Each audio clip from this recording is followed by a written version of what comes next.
Audio is one of the most important parts of your setup because if you don't have good audio, you don't retain viewers. And people tend to say, oh, all I need is just a Blue Yeti or just a cheap headphone microphone on and then I'll be perfect. No, it doesn't work like that. I mean, at the same time, it's more of like a chicken and egg situation where people want to improve their audio setup, but they don't really know how to. And as a result, they just stick with what they have because that's all they know how to use. But I'm also here to tell you that audio setups aren't really all that bad. They may seem daunting, they may seem confusing, they may seem to be full of jargon that you don't understand, but you can get a solid audio setup for $100, and it isn't USB. So today, let's take a look into some audio, go over a little bit of basics, some compression and whatnot and all that kind of crap, and then we'll shop for your next audio breakthrough. So before we get started, I'd like to mention I stream on Twitch every Tuesday, Thursday, and Friday currently, and that may change a little bit soon, at 6:30 p.m. Central Standard Time. We usually talk about some random stuff, and then usually get to a game afterwards, but if you'd like some more tips, if you want to know a bit more about the channel, or learn about how to make your own Twitch channel, I'm more than happy to help. If you'd like to join us, then join us. Link will be down below. Let's get those basics out of the way. So first, there are two basic terms that you're going to want to know for this video. That is USB and XLR. So what those names are referring to is the means by which the microphone themselves get to your computer, the way they transmit their data, the way that they connect to your computer, in simple terms. USB is very simple, very straightforward, and it implies what it says. It connects to your computer through Universal Serial Bus or USB. These microphones vary from being more cheap because despite having all the internal components necessary to process your audio and make it sound good, they're cheaper components. And as a result, USB microphones are cheaper than their XLR counterparts. But at the same time, they're easier to use because there's no crazy mixers, no crazy consoles to worry with. It's just one microphone with everything inside of it that does what it does to do. Now XLR on the other hand is different. XLR microphones connect to your computer through an interface, which has a USB cable on itself, but the microphone itself plugs into this XLR interface. Now XLR interfaces can come in many forms. The most common are USB boxes, kind of like the one I have down here. I can't show it here because I actually connected to my microphone now. I can't take it off. And then there's also mixers, and mixers usually have the components as well as the same thing with USB interfaces will also have the same components to process your audio. It's kind of a two-part system in a way because you have the microphone which doesn't have any audio processing equipment in it. It's just some electronics to get the signal from the capsule to the cable to the interface to the computer and nothing really else. Whereas the USB microphones again have everything inside of them. But what is inside of them, you may ask? Let's talk about that. So there are three main components to a audio setup, and I can get a little bit of jargon here, but I'll do my best to explain what they mean. There is the preamp, the ADC, analog digital converter, and capsule. Basically, I'll go into basic detail about what they are real quick. So the capsule is very straightforward. It's the part of the microphone that you speak into that it produces the sound. Without the capsule, you really can't record sound because there's nothing there to actually listen for that sound. And basically what a capsule is just a gold-plated diaphragm that vibrates in tune with the sound vibrations that you create with whatever sound you're making, a voice or an instrument or some sort of sound emanating source. Now, the signal from this capsule is very weak, and you can't, it could be audible depending on the microphone you have, but most microphones, whether it be condenser or dynamic, which is two terms we'll get into a little bit later, really don't sound very good because they just aren't loud enough. So what you'd use is something called a preamp. A preamp is basically a component that amplifies the gain of the audio signal coming from the capsule so that it's audible. Very straightforward.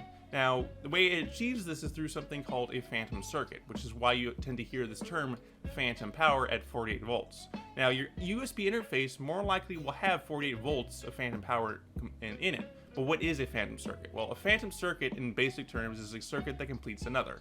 This secondary circuit isn't really physical. It's kind of a closest way I can think about it is a virtual circuit. And because of that, it completes the circuit that allows the microphone to receive the 48 volts of phantom power, be able to produce the signal that it needs to get to the preamp to be amplified. This 48 volts is critical for that preamplification because without it, you can't get the amplification to begin with because all you're really doing is just creating an electrical signal that boosts that gain. That's basically how it tends to work. So without that preamp, they can't do anything. But the second part is the ADC, analog to digital converter. So when you speak into an XLR microphone, and the same thing goes for a USB microphone, by the way, it's just a little bit different form factor. When you speak into it, you know, it goes to the preamp, but it's also an analog signal. Now here, the issue with an analog signal is that a computer like this lovely workhorse of mine here does, it can't understand it because it's an analog signal. It's not digital. It's not in ones and zeros. And this stupid thing can only understand ones and zeros. That's the thing about computers. They're dumb. They're stupid. People call them smart. They're not. They are stupid. And stop saying that. Anyway, because of that, you need to convert it. And that's what the ADC does. It as the name implies, it converts an analog signal to a digital one.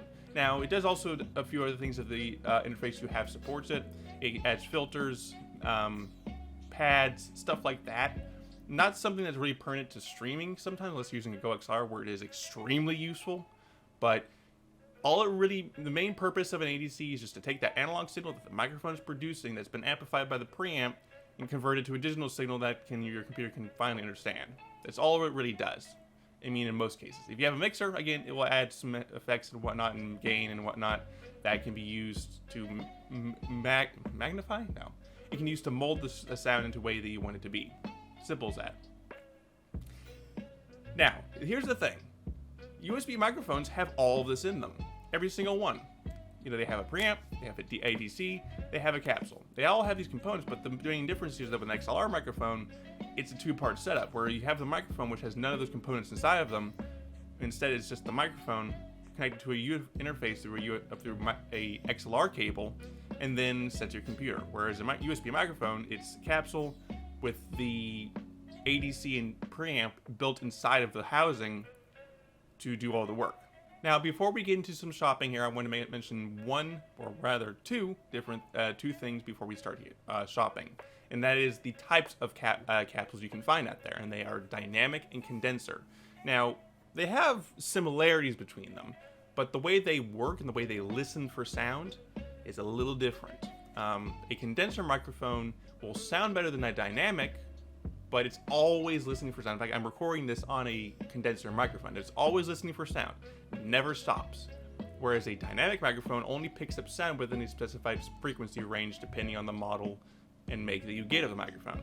Now, a lot of podcasters like dynamic microphones because they're usually talking with people in close distance, and there's the possibility that the sound or words from the other person or other people may hit on one other person's microphone or your microphone or whatever. So they tend to use dynamics to eliminate this issue because they're only listening for a specific frequency range, you know, to pick up that sound and produce it. Whereas a condenser microphone, which is better for a studio environment where there's usually one person inside the studio at one time, or the booth or whatever you want to call it, and then that's the only person in there, it doesn't really make much of an issue to have a condenser, and they sound better too. So it really depends on what your sound environment is and how you want to go about it. Do you have a lot of people besides you, or do you have a lot of sound producing things that make the condenser microphone pick up a little bit more things? Like my keyboard here, my keyboard is a mechanical keyboard. It picks up a lot of sound, and I have a condenser microphone. Now, I like my condenser microphone, but my keyboard picks all the noise up from it, and that can be an issue. The Blue Yeti, by the way, is a condenser microphone. So again, depending on your studio environment, if you're close to other people or other loud sound producing environments, if your computer is loud, or your keyboard is loud, or your mouse is loud, or you don't have headphones and you have to supply it out through speakers, I would suggest investing in a dynamic. But if you have a room that's not too reverby, doesn't have a whole lot of hardwood or hard surfaces, or has a lot of carpet like mine does, then it's a good solution for you, because at the very least you have that carpet and all these other things that prevent sound from getting around.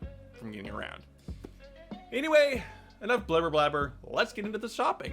All right, so shopping. So we're gonna shop for some components, not specific amount of components, just enough components that I think that, hey, this might be a good solution or a good setup for you to use in your audio setup. Now, I've kind of vetted this a little bit by seeing what the best price to performance I think for a specific microphone or specific setup would be, but a lot of it's going to be kind of budget, with a couple of outliers that are going to be more expensive. So we'll start with USB mics with the Snowball Black Ice, or Snowball Ice in general. Now, Snowball was the original streamer microphone. This was before people started using a whole bunch of crazy crazy setups that really cost like thousands of dollars or whatever. Yeah, the Snowball was the original YouTube and Twitch microphone, and they still sell it for a decent price at $50. Now this one's on Target. It's actually a good microphone. It's still solid. It's not quite as good as the Yeti. The Yeti is a more expensive microphone from Blue, but the Snowball is the OG. It's very solid, and it comes with its own tripod. Although I wouldn't recommend using the tripod in my day-to-day use because it's kind of intrusive onto my setup. But otherwise, again, solid. And it's also USB. The second one is here, Studio. Oop, gotta wait for it to load. Is the Blue Yeti. Now this one's the studio version. I used to have one of these. I actually got this as a Christmas present last year, a couple years ago. I since have traded it for a friend. But the Blue Yeti is now the new USB Twitch microphone, or Twitch USB microphone. It's the new one. Now this one's on Sweetwater, and the thing I like about Sweetwater is that they have some of the best customer service I think I've ever seen of any online website ever. Like seriously, like literally, like the thing about Sweetwater I loved about Sweetwater was that the first time I bought something from them, they sent me a bag of candy. So if you buy them for the first time, you might get a bag of candy in your package. Keep that in mind. But anyway, the Blue Yeti is again one of the most ubiquitous Twitch and YouTube microphones out there because it's cheap. Sort of, it's $150. It is solid, and it contains controls that are unmatched by most, if not any other USB microphone out there. And it also has a multi pickup pattern capsule. So you can do cardioid, you can do unidirectional, monodirectional, bidirectional, anything. You can do that with the Yeti microphone, especially this one. So if you have a need for multiple recording environments, if you want to do bidirectional, you have one person on this side, one person on this side. You can do this with this microphone. And a lot of condenser XLR microphones cannot do this. Usually, condenser XLR microphones are usually cardioid only. They have very few other pickup patterns that they can utilize, and that is by design. Not gonna go into too much detail about it because there's a lot of long-winded stuff I don't want to get into right now. But otherwise, it's just by design. So the Yeti here in Sweetwater goes for $149.99 or $150 at least after taxes and shipping. If you want this is probably one of the most solid USB microphones I can suggest. Now there is, and we'll get into XLR real quick briefly here. There is an XLR version of the Yeti. Now take it as what you will, but this opens up a ton of possibilities for USB for the Yeti microphone, because the Yeti microphone as USB is solid on its own, but when you connect it to a proper interface with a proper preamp, ooh, you can do so many things with this microphone. So it's much more expensive. It is actually over $100 more expensive at $269. Yeah, at $269.99, $270 after taxes and whatnot, everything. At least I don't want to go into the details about it. I don't have time. It's a more expensive microphone, but you do get the option to connect it to a different interface as a result of that, and that gives you open up more possibilities. You get a mixer, you can do that. You want to get a proper interface, you can do that. There's so much more possibilities with this, despite the $100 at least price jump. Now for the last one, the Elgato Wave 3. Now this one is sold out because it is sold out everywhere, and it sucks because people keep buying them. And they don't save people for the people who need them. Anyway, the Wave made waves, no pun intended, by the way, when it came onto the market, because it was the first USB microphone of its kind that has, all the features of a good, microphone, but a piece of software that goes along with it that also acts as a mixer. Unbelievable. So this thing has been selling like hotcakes ever since then, and this is why it's always sold out. So if you want the Wave 3, I only was able to find the Wave 3. I really couldn't find the Wave 1 for some reason. It was just gone everywhere. All I could find was a Wave 3. But if you want the Wave 3 is the highest end one at $160. It is a fantastic microphone. I haven't used one because I already have a perfectly fine XLR setup that I don't really want to get rid of at the moment. This is a solid microphone. It can do a lot of things that even the software it comes with can do a lot of things that the Go XLR system does. It's pretty incredible. Anyway.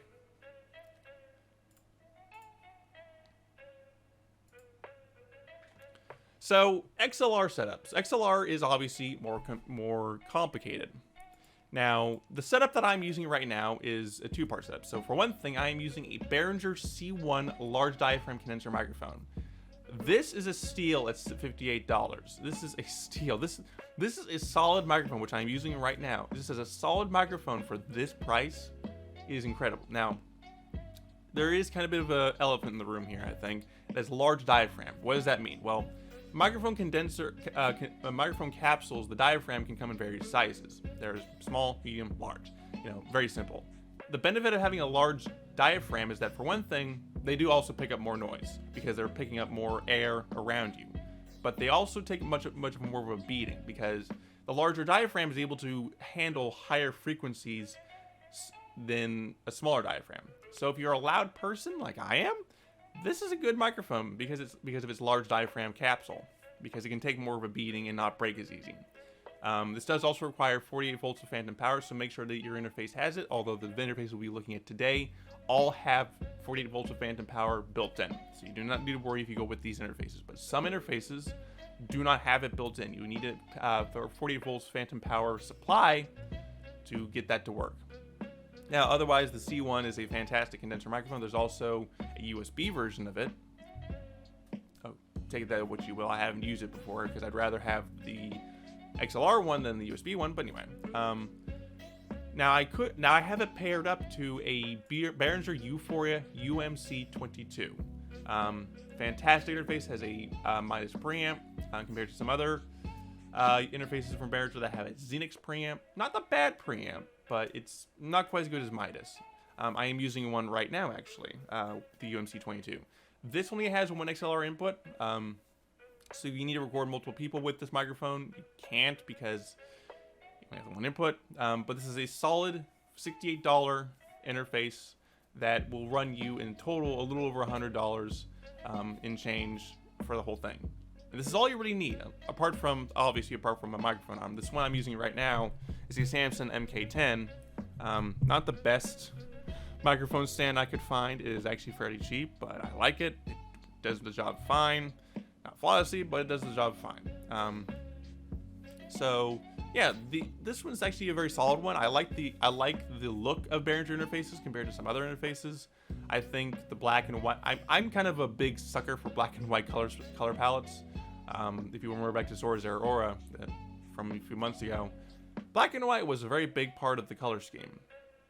But anyway, now for another microphone that I recommend is the Audio-Technica AT2020. Now this is not a pretty microphone, but it sounds good. It sounds solid for $99. It's also one of the older Twitch YouTube microphones for XLR. A lot of people used to use them, but they kind of fell out of fashion because there were some companies were releasing better microphones that sounded better compared to this thing. It's really just a case of something better. This fell out of fashion, but it's still a solid microphone for $99, and they still make them. They're in stock, thankfully.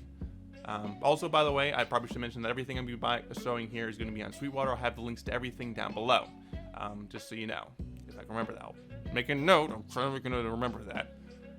But the other two interfaces that I recommend pairing either of these things up to is, for one thing, the Behringer Euphoria UM2. This is probably one of the most highly recommended audio interfaces on the market because it gives you XLR quality audio for $48. This is one of the cheapest microphone interfaces on the market. However, if you give me a second, I'll actually grab mine.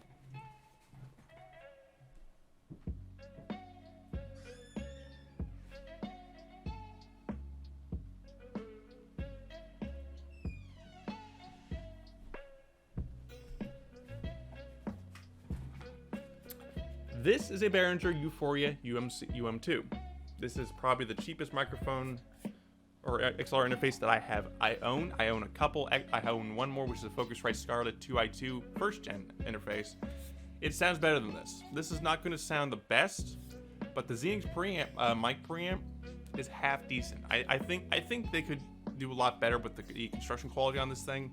It does feel hella cheap. It's plastic.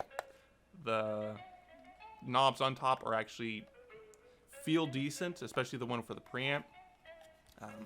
But it's otherwise a cheap microphone interface for people on a budget, and it's solid. But if you want to upgrade something down the line to something a little bit better when you get a better microphone, a Behringer Euphoria UMC202HD. Now this has two mic preamps in it, so if you want to record two people at the same time, you can do that. It also includes a whole lot of other things like pads and line instrument controls and stuff like that. Now this is what I was talking about when interfaces have the ability to add effects to it. The pad is one thing. The line instrument and instrument buttons do nothing apart from just say, oh, this is the instrument, or this is the line. So that just switches the input. So because the XLR connectors here are double as also as a 3/4 inch jack. So you can plug in an instrument to it and record it that way. Or if you want to record through a microphone, you can record it through the XLR input. That's all it really does. So this is a solid interface. I've been wanting to upgrade to it for a while because I needed extra space to record things. I mean, it's also on back order too, which means this is also a very popular interface too. But otherwise, these are actually solid interfaces. That's all. But I think that's also going to be everything that I can do here, because these are solid. These are solid setups that you can get for different prices. Also put the total prices for everything, all of them, in the description as well. So you know, so you can just see, oh, hey, this one costs this much, I'll go for this one. Or this one costs this much, I'll go for this one. You can just see how much they cost from that. Pretty simple. But I think it's going to be all for this video. I hope you liked this video, and if you did, please give it a big like and comment and subscribe and all that kind of stuff. I hate saying that, but it works. But yeah, like these are solid. These are solid interface setups. Both USB and XLR. I would recommend them all for basically any use case that falls into it within reason. If you would like to talk about more about this kind of thing and want to know more about these interfaces or have some questions that you think were unanswered in this video, then be sure to subscribe and join me on Twitch, because I stream every Tuesday, Thursday, and Friday, gotta say it right, at 6:03 p.m. Central Standard Time. And then we talk about random things and stuff like that. And yeah, if you want to join me for that, everything will be down below. So thank you for joining me for this video, everyone, and I'll see you guys in the next one.